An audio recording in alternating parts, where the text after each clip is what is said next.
Well, good afternoon. It's a real pleasure to be here, and it's quite an honor to be asked to address this very impressive group of industry business leaders from around our state. I came here today to promote a call to action to our business leaders, and I'll get into that in just a second. Molly's going to be in the back of the room making sure that I don't go past the time. Looks like, Lee, we're doing a good job of being manufacturers today because we're ahead of schedule. As Lee indicated, I retired a year ago as president and CEO of Roll Forming Corporation, which is located out in Shelbyville, Kentucky.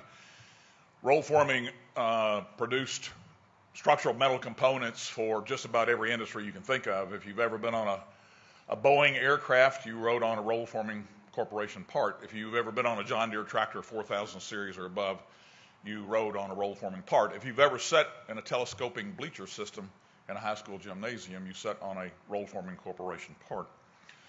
As a result of the work that we had done in workforce development in Shelby County, I assume that was the reason that Secretary Heiner reached out to me, and after I retired, and asked me to come join his team on a part-time basis, and then later was offered by the governor the Commissioner of Workforce Innovation. I still think that was a good decision. I'm still debating that. We got a lot to do. Sorry. So, as I indicated before, I came here today to share with you what I have learned over the last year in my involvement with workforce. And I came here to declare this call to action.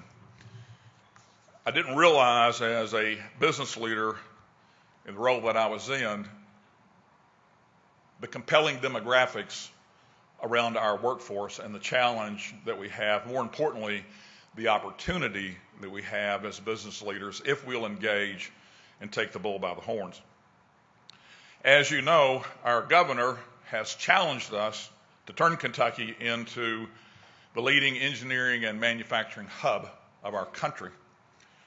In order to do that, we're going to have to provide a highly skilled and well-trained workforce. I'm here to start my presentation today by chatting with you, sharing with you some of the success we've had, but I'm going to wrap up my presentation in my call to action with the challenges that I believe we've had, that I've been able to see from my perspective as I have worked to lead your workforce efforts here in our state, our workforce development efforts. First of all, look at the economic progress that we've seen here in Kentucky over the last few years. What tremendous success that we're having in promoting our state to attract new business here. Last year alone, we saw more than $2 billion worth of investments in our state for different kinds of businesses, promoting the development well over 17,000 jobs. I would also share with you some of the things, as some of the previous people who've been to this podium today have shared with you, some of the national rankings about Kentucky. We're number one in the U.S. in vehicle production per capita. It was interesting, the comments that Leah shared with us about the three most popular vehicles in the country being produced in our state. I hadn't realized that. We're number two in U.S. employment in motor vehicle manufacturing. One of the things that I was very curious of is we're number two in aerospace-related products, as Roll Forming has an aerospace division. Aerospace is the leading export from the state of Kentucky. I won't go through all these for the sake of time, but you can see we have quite an impressive resume for our state when it comes to manufacturing. I would also like to share with you some of my thoughts on the formula for success that we enjoy here in Kentucky. Do you know that you're pretty much sitting in the demographic center of the U.S. for everything east of the Rocky Mountains? Think about that for a minute. Draw in your mind a map of the U.S. and then draw a line down through the Rocky Mountains. 1/4 to 1/3 of the U.S. is to the west of the mountains, and 3/4 to 2/3 of the U.S. is to the east of those mountains. 80% of the population are in that area, and you're sitting in the demographic center. All crossroads are here. Think about it. The Ohio, the Mississippi, I-71, I-75, I-64, I-65.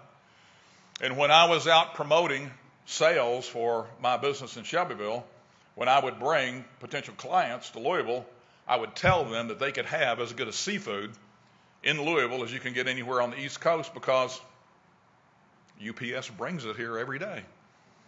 As a matter of fact, there's a little store down there behind the airport where you can get fresh lobster that comes in here every day. The other interesting fact, as hard as many of us manufacturing leaders find it, we do have a surplus workforce here in Kentucky. There's over 443,000 folks out there that could be working that are not. As of this morning, in our focused career system over in Frankfort, we have 107,000 open jobs. But I'll get back to that in a second. We have extensive workforce development services. I'll talk about that a little bit more in a second. We have a tremendous focus on developing job skills. And I would tell you, because of the primary theme of my message here this morning, those resources are at about 50% capacity. I've already mentioned the 330 projects that we had last year, turning more than 9.2 billion in economic development. And if you are at the center of the strongest economic country in the world and you're sitting in the demographic center of the U.S., why would you want to be anywhere else? So let me tell you a little bit about the organization that I've been chartered with, the Department of Workforce Investment. In my organization, we have the Office of Employment and Training, where we house the Division of Unemployment Insurance as well as the Division of Apprenticeship. We also have the Office of Vocational Rehabilitation. It's recently been consolidated with Office of the Blind. The key function there is that we provide funding and policy oversight to the workforce boards that are responsible for delivering workforce development in our state. There are 10 boards around the state. They are regionalized, and in a few minutes I'm going to share with you my thoughts on how we strengthen that. So let's just talk about goals and objectives. There's not a business leader in here that doesn't have goals and objectives. Two goals that I embrace personally, as well as I have asked Workforce Investment to embrace, is improving our workforce participation rate from 59.2 to 63.1. Kentucky is 43 out of 50 states in workforce participation. I also think we need to improve employer engagement, and I think employer engagement is the secret to improving workforce participation. The services that we provide with our tax dollars in the state here have only made it to about 15% of our employers. There's 118,000 employers in the state of Kentucky, and we're only reaching 15% of them. In large part due to the regionalization, but also because we don't have the resources to get to them all. But we're not seeing the return in engagement there. So a couple of objectives I'll talk about real quick. First of all, we've got to promote modernization of the benefit cliff. I'm going to show you a chart in a minute. You may not want to agree with it, but it basically says we're funding people not to work, and I think we need to address that from a number of different aspects.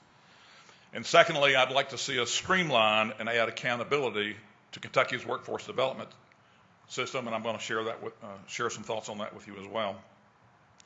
But let me step over for 1 second to compelling demographics. I've already said Kentucky's 43 out of 50 states for workforce participation.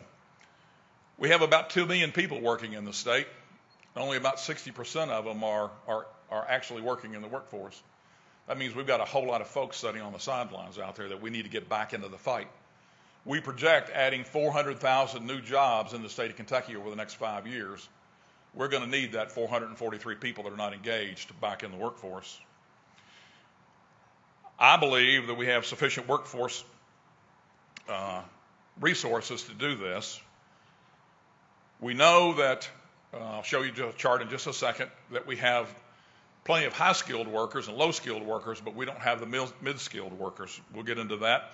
I've addressed the benefit cliff. I'm going to talk to you about that in a little bit more detail. Just the economic impact of moving 100 to 150,000 people back into the workforce, I am told, would probably solve the pension problem in Frankfort. The challenge, and I like to look at the cup half full, not half empty, the opportunity here We have 443,000 non-employed adults. Some could be retired, of course. Some could be caregivers. I understand that. We have 107,000 open jobs. And this morning in our focused career system, where if you're unemployed, you're required to go register, we only had 30,000 people looking for that 107,000 jobs. I do have some concerns I would share with you about unsustainable growth. 19% of Kentuckians are in poverty. We're 47th in the nation in median household income, and nearly 1/3 of our state population is enrolled in Medicaid, what we call Kentucky Health. 1 in 3 Kentuckians have a weight-related problem. People in glass houses shouldn't throw rocks. I'm probably one of them. The second highest rate in smoking in the nation, and the first highest rate in cancer deaths. We're going to see a long-term financing plan with our Medicaid because we're projecting $1.2 billion spending on expanded Medicaid over the next coming years. So as I roll out these compelling demographics, let me share one focus that I'd like for you to consider. These demographics were compiled earlier in the year back in the spring, but as you can see, we have a sufficient number of high-skilled workers for our high-skilled jobs, doctors and lawyers and other high-skilled jobs. On the low-skill end, we have plenty of people available for the low-skilled job. Our challenge is the mid-skill, and what is the definition of a mid-skill? My definition of a mid-skill is a high school graduate or somebody with a GED and a certificate, an industrial maintenance, a welder, somewhere in that category. That's where our real challenge is. That's why the skill development programs that we have in place in our state are so important. And this is kind of where my call to action comes from. 84% of employers today can't find the qualified workers they need. 81% of employers are projecting increased growth in the near future. As I shared with you earlier, our demographics tell us that we're going to create 400,000 new jobs over the next 5 years. Where is that workforce going to come from? I'm a big value stream map guy. In order to do a value stream map, you've got to know what your current state is, design your future state, and then fill the gap with an action plan. Current state, fewer than 15% of Kentucky's 118,000 employers are utilizing the career business services that we offer here in the state of Kentucky. Those 10 local workforce boards that I told you about are very complex because of all of the programs that we have, and they're responsible for delivering the workforce effort. It's difficult for employers to understand and grasp how to navigate that, and as a result, it creates missed opportunities for strategic vision and strategic action plans, but I hope we can solve through this issue of accountability. Support agencies outside the local workforce boards don't work for the local workforce boards, and that creates a lack of focus control, silos, duplications, and gaps, and limits positive outcomes. Last year, our career centers in our 10 workforce regional areas provided services to 200,000 people, but we were only able to place 10,000 of them in jobs. That's not a satisfactory outcome to me. The benefit cliff that I'm going to talk about here in just a second, I believe, demotivates potential workers to get back into the workforce, and it drives costs that we could be using for other purposes. The good news is, this is an eye chart, I realize. I know you can't read what's on this chart, but the point I want to make here is we've got over $1.2 billion a year being spent in our state for workforce development. We've got to make that money more efficient, and I think there's a couple of ways to do that. The first is accountability. How do we put accountability in the system? Once again, another eye chart, I realize, but this is the flow, the workflow for monies and policies in our state down to our workforce boards. You can see at the top, the federal funds, Workforce Innovation Opportunity Act federal funds, and other funds come through our governor, through my department, that we pass on to our workforce boards using an algorithm provided by the federal government based on poverty, unemployment, and a couple of other dynamics in that area. On the right, These boards are appointed by local elected officials that are headed up by a chief local elected official. He's responsible for giving them direction and approving their strategic plans. And on the right is the Kentucky Workforce Innovation Board, which is appointed by the governor to help oversee these operations and help visualize and implement the strategic plan for workforce development in our state. In the middle, the big yellow block, where what I think is the most important element in this is the 10 workforce boards around our state. Each of those workforce boards have career centers where people who are looking for a job go to seek employment and be assessed for skills needs, and where those skills are filled by the many programs that we provide. On the right, the other asset that they have there are the business service teams that go out and talk to you as business leaders to determine your needs and match those with the folks who are coming through the workforce boards. Those boards hire a one-stop operator and contract direct services for the delivery of our workforce development processes. Across the bottom is just a sampling of the many agencies that are chartered to provide workforce development services through these workforce boards. The challenge here is that all of these agencies, some government, some private, all work off their own sheet of music. They have their own strategic plan, and this is where the accountability challenge comes in.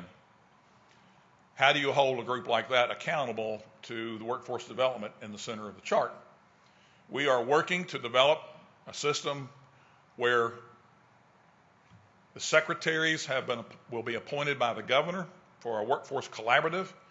They will sign a memorandum of agreement on the services they're going to provide. That will flow down to our boards, where they can sign memorandums of agreement with these supporting agencies to include metrics to hold them accountable, and then our boards will report to the governor through the Kentucky Workforce Innovation Board, building that accountability that I think we so badly need. Two things that I learned as a president and CEO of a business, the two golden rules I live by: one is all about the leader, and two, people watch what the bosses watch. That's why metrics are so important, which takes me to my next chart. This is a draft of a new dashboard that we've just recently created. I almost hesitated to bring it here today because it's still in draft format, but by the spring meeting of the Kentucky Workforce Innovation Board, you will be able to access this dashboard online to tell you some of the key metrics that we'll be watching in the state to determine the progress of workforce development, not only by state, but by our workforce regions. This is where we implement golden rule number 2, people watch what the bosses watch. I'm convinced that if we start measuring our success and responding to that, we can make progress on our state. The next key element in this process to me is what we call the benefit cliff. This is a simple concept. You can see the work income line as people go back to work and they start to make money. You can see the benefits line, benefits start to drop off. Benefits like unemployment, like SNAP, which is food stamps, like TANF, which is temporary assistance to needy families, child care, and on and on and on. Where those two lines intersect, when a person who hasn't been working looks to go back to work, where those two lines cross is when they make the decision whether or not to continue to draw benefits or go back to work. I call this the benefit cliff. I think that's around about $14 or $15 an hour. In other words, we as business leaders have got to provide jobs to pay more than $14 or $15 an hour to motivate people to come off of benefits to get back into our workforce. The good news is we have the workforce. The challenge is, in my opinion, we've got to fix this benefit cliff, along with some of the other things that I've talked about here today. So, employers, why should you get involved? I like to tell this story. I grew up on a tobacco farm over in Frankfort back in the 60s. If I didn't get my little fat rear end out of bed, it got kicked because I was the workforce. And that's where I developed my work ethic. By the 70s and the 80s and the 90s, we were trying to hold our professional educators responsible for work ethic development. And the reason they couldn't is because they didn't have the work-based learning experience. When I was 8, 10, 12, 14 years old working on the farm, I didn't realize I was having a work-based learning experience. And if you can't provide that in the education arena, it's not going to happen. The company that I ran was owned by an Austrian-based steel products company called voestalpine. In Europe, when you become a freshman, you declare whether or not you're going to be academic or vocational. And if you're vocational, you immediately go into an apprenticeship program. Some of my sister companies had dormitories on their campuses for high school who were involved in their apprenticeship programs. That's the way they learn to build work ethic in Europe. We don't have that model here in the U.S. Although we tried to hold our educators responsible for it, they didn't have the work-based learning opportunity. It didn't work. I believe that the mantle for work ethic has passed from families. We tried to give it to our educators. That mantle has passed over to industrial leaders. We have got to pick that mantle up and take responsibility for it. We've got to realize, I say it this way, when you run a business, it's a three-legged stool. Your first stool is capital. You've got to have money to run your business. The second leg is technology. If you don't have technology, you're not going to have a competitive product. And the third leg of that stool has to be workforce development. We as business leaders have got to get as involved in workforce development as we are in capital or technology, or we're not going to fill the jobs necessary in order to take us forward for the next generation. We're in one of the strongest economic economies, and we're in a very conservative political environment where a lot of programs, where we have the opportunity to implement a lot of these types of programs. As you can see on my bottom bullet there, federal law requires 51% of the members of these workforce boards to be industry leaders.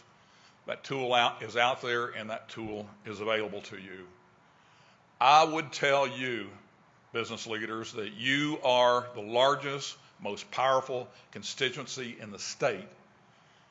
We're not galvanized, and we're not using that leverage in Frankfort to drive the type of programs we need to build a successful workforce to take us forward in Kentucky.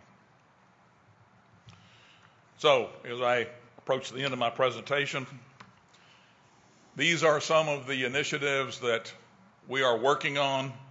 Unemployment insurance modernization, I hope that you'll be hearing in the near future. Some legislation that we'd like to introduce in the spring, and we're going to need your support to make that happen. Dual credit scholarship programs promote people to get out there and get these skilled educations that we need. Earn and learn incentives, talent attraction incentives, reentry program for we as employers have got to think out of the box. We've got to be thinking about how we reenter people from corrections and from drug addiction back into the workforce. I've already shared with you a little bit about the Kentucky Workforce Innovation Board plan implementation. And lastly, and one of the key things that I want to work on while I'm in this capacity is the benefit cliff that I think we've got to address. So creating a quality workplace environment, there's a couple of key elements there. One, employers, we have to realize that this is an employee market. We can turn that around with some of the things that I've talked about, but right now you've got to realize employees have so many choices, they have other places to go. You can't just expect these employees to come to you. You've got to connect with education and workforce partners. We've got to get into the schools and expose this work ethic opportunity at a much earlier level in their lives than we have been. I'm asking you to make a special effort to understand the demographics and the labor markets, some of which I've shared with you here today. We have a beautiful resource called K-Stats where most of these statistics come from if you need data to help sell investments in your business. And most importantly, we've got to create the willingness to change the culture in Kentucky. In summary, I would say it like this. Kentucky has the resources to build a globally competitive workforce. We're in the demographic center of the world. Where could there be a better location than to make this happen? And we have the surplus workforce. We've just got to motivate them to go back to work. Kentucky has to adopt a work-first mentality that drives workforce participation through employer engagement. Employers can make this happen. Thank you for letting me come and speak to you today. I know I probably sound like a crazy man. I hope you can embrace some of the concepts I've shared with you here today. Thank you.